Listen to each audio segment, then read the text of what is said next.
आपण आता करंजीचे सारण तयार करणार आहोत। त्यासाठी आपण मोठा रवा घेतलेला आहे आणि आता तो आपण भाजून घेणार आहोत।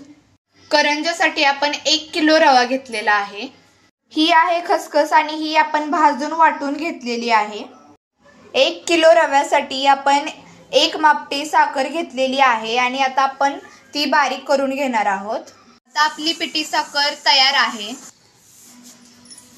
आपण रवा भाजून घेतलेला आहे आणि आता आपण त्यामध्ये मीठ टाकणार आहोत।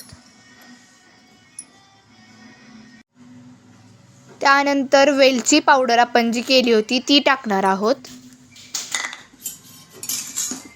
आणि हे सगळं आपण आता मिक्स करून घेणार आहोत।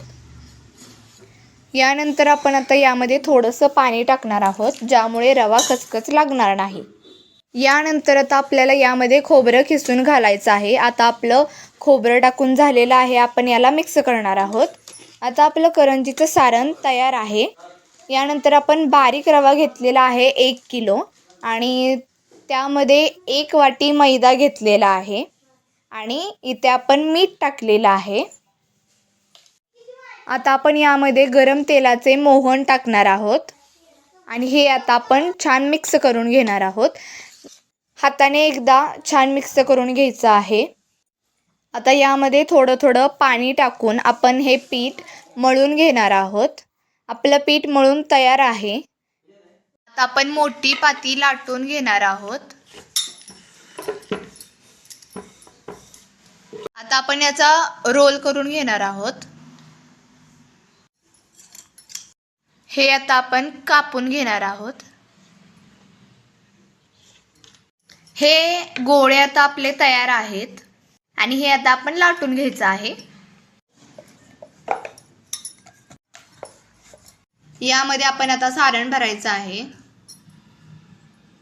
आणि हे आता आपण चांगलं बंद करून घेणार आहोत। आता साईडचं कट करून घेणार आहोत। तर आता आपली करंजी तयार झालेली आहे। आता आपल्याला फक्त त्याला तळायचं आहे। आता आपण करंजी तळणार आहोत।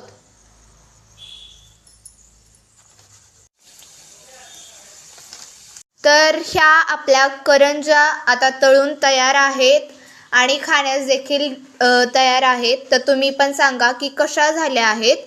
हा व्हिडिओ आवडल्यास लाईक करा, या चॅनलला सबस्क्राईब करा आणि कमेंट करा।